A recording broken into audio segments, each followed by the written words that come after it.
What is going on, ladies and gentlemen? Today we have a pistol caliber, pistol carbine thingy-mabobber, whatever you want to call it. It is from Extar. It is the EP9, and let's get right into it. There's three things I want to make sure you know about this pistol rifle thing.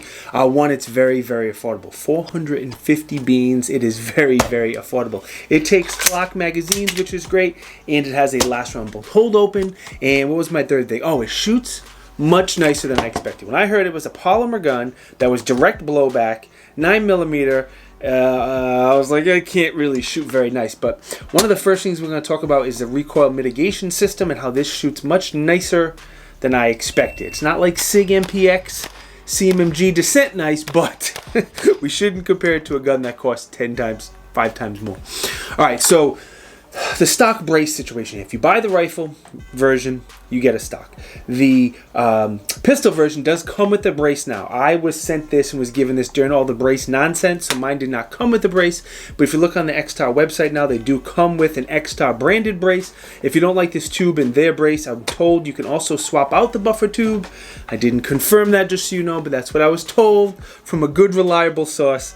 You can swap it out if you want to. And they're also available in 9mm and 45. So inside, it has a very heavy buffer and a spring, and we'll open it up later and I'll show you. And way here in the back, it's very hard to see, but there is some sort of recoil mitigation device that stops the buffer weight from bottoming out, and it dampens and softens the recoil, and it does make a very, very big difference. Again, I expected this to shoot pretty harsh for a polymer blowback gun, and it was much nicer than I expected.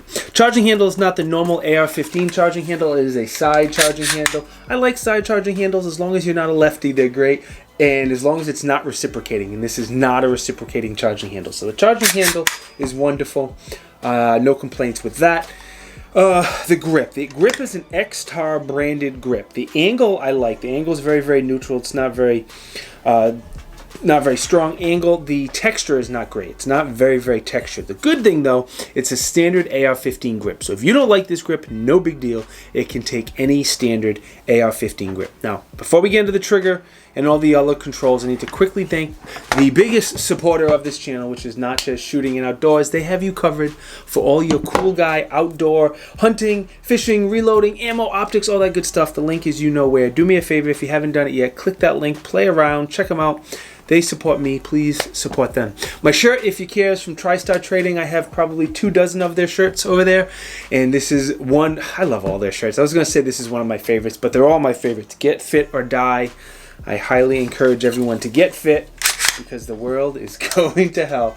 All right, the bolt catch, bolt release, safety, and magazine release are all standard AR-15 controls as well. So if you don't like them, you can easily swap them out. The trigger is a good basic mil-spec trigger. It has very little take-up, super tactile and audible. The reset is also very tactile and audible.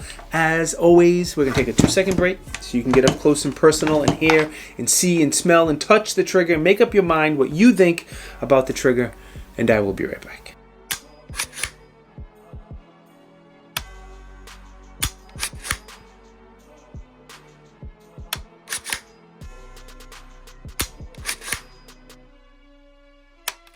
What'd you think of the trigger? Not bad. Not bad. Mil-spec, basic, single-stage trigger, but not bad. All right, the safety is strong side only, so you lefties may have to do something about that, but I think it's fine. Standard bolt catch, bolt release, again, if you don't like it. Standard parts. Mag release isn't bad. Some of these guns that take Glock magazines, sometimes the mag release is a little stiff, and that one's not bad at all. Now, the magazines, these are Extar branded magazines. There's no steel reinforcement in there. They're just polymer, so they're very light. And I shot these more than the other Glock mags that I had, because I wanted to give them a good test. And they come in 18 or 10 rounds, and they were fine. It did not have any issues. The only thing that I wanted to make sure you know is one of the magazines would not drop freely. I think it was the KCI mags. One of them would not drop freely. All of the other mags worked fine, didn't have any problems. The upper and lower, again, are polymer. It's a lot of polymer, except for the bolt and the barrel and stuff. The rest of the gun is pretty much polymer. It does have a small shell deflector. You'll notice the Picatinny rail goes all the way across the top, so if you want to put a set of iron sights on here, something like that, you could do so. I have a, what is this, a Swamp Fox Kraken on here. I think it's a pretty fitting red dot for a gun like this. Now, moving forward, the handguard, of course, is also polymer. You have M-LOK at 3, 6, and 9 o'clock. I think it's fine for lights. I would not do a laser, whether that be a visible laser or an IR laser, anything like that.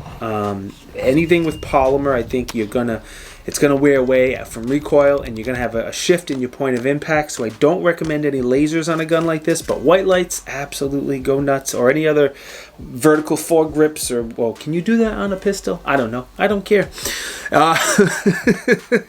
The barrel underneath, it's a 6.5-inch barrel, has a nitrite finish, small, nice little barrel. We got hits up to 200 yards. That's as far as we took it, and pretty impressive for these old eyes and a red dot and cheap 9mm ammo.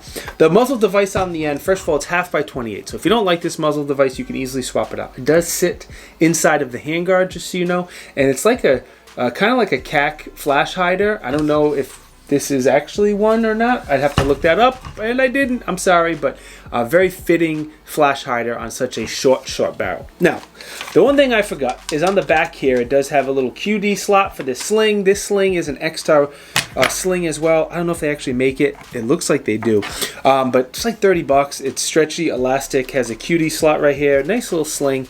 I definitely recommend getting something like that for this gun. Pulling the pin just like an AR-15 in the rear.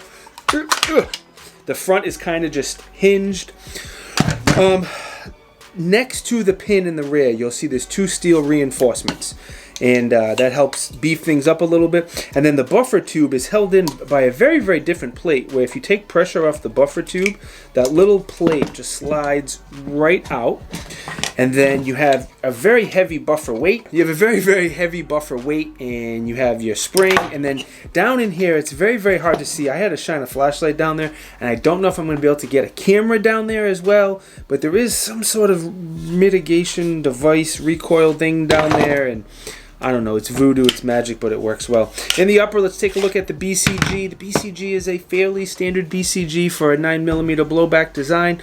It is a 2-piece design, so it looks like you might be able to put lighter or heavier weights on here if you're shooting suppressed or custom shots or whatever thing you're doing, cool guy thing. You might be able to play with the weight there. The gun is 24 inches. It is only 4 pounds. It is a very, very light gun, which obviously you'd expect, being that it's mostly polymer. Again, $450. So I asked Extar, I said, how are you delivering a gun at this price that's not a hot piece of garbage? And they said 2 things. One, they make everything in-house. They said everything is in-house. So we'll take their word for it that they make everything in-house. Second, you can only buy these at the Extar website. You can't go through dealers or distributors. And the reason that's significant, if you don't know, your distributor is going to take a markup, your dealer is going to take a markup, and that's going to drastically increase the price of the firearm. And they said by being direct only, that helps them stay more aggressive, more affordable for people. So like on accessories, for example, distributors take 10, 15 points, then the dealer takes 30 points, and that really increases the price of something. So I don't know, kind of cool. The case is extremely nice. I was very, very surprised by the case. Obviously, it holds the pistol itself, holds 4 magazines in here. Even the long boys has a little pocket for accessories, and the case, like the Sling, was much nicer than I expected. All right, testing. Let's talk about the testing that I've done. Again, I've had this for a long time. We're talking since like October. That's why you see me shooting in a t-shirt and in a Jason mask. I did some goofy Halloween shooting with this gun as well. I have a total of 300 or 400 rounds through this gun.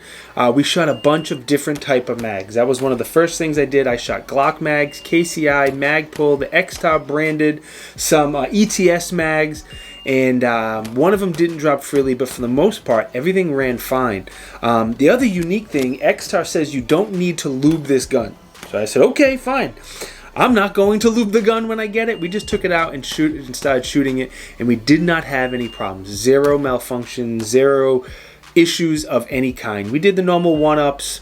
We did normal transitions. We shot our virtual VTech rubber training dummies, and of course the link to them are down in the video description if you want to get one. And yeah, no issues, no problems, nothing to write home about. The pros on this gun. The biggest pro has to be the price. What you get for your money is is pretty incredible. There's a lot of value there. Second, I want to say how it shoots. It shoots extremely nice for a very affordable gun that's all polymer. I did not expect it to shoot as nice as it does. I like that it takes a lot of AR controls from the trigger to the bolt release to the safety. That's dope. Happy that it takes Glock magazines. Every pistol carbine thing should take Glock magazines. Last round hold open is dope. And the sling in the case were surprisingly nice. I was very, very surprised how nice they were. Cons. I had one con, and I look at my notes. I didn't write it down, and I forgot what it is. I'm sorry. I'll put it up here on the screen because I'm a slacker. I didn't write it down. I forgot. I can't remember. Overall, if you're looking for something for plinking at the range, maybe a truck gun, maybe a backpack gun, anything like that at all, you really can't go wrong. It shoots nice, it's accurate, and it's affordable. So I can't complain. It's a win, win, win, win, win. All right. Thank you to Extar for sending it out. I greatly appreciate their support. Always very, very nice of them. Let me thank the biggest supporter of the channel, which is Not Just Shooting and Outdoors. My shirt, again, TriStar Trading. All those links are down. You know where if you want to check anything out. Thank you guys for watching. If you think I deserve it, please subscribe to this channel. We're just about a little over 45,000 subs by the time this video comes out, probably. We're trying to get to 50, and it is an uphill battle. So if you think I deserve it, please like, comment, subscribe. That's the big one. I'll see you guys next time. Be good. Peace.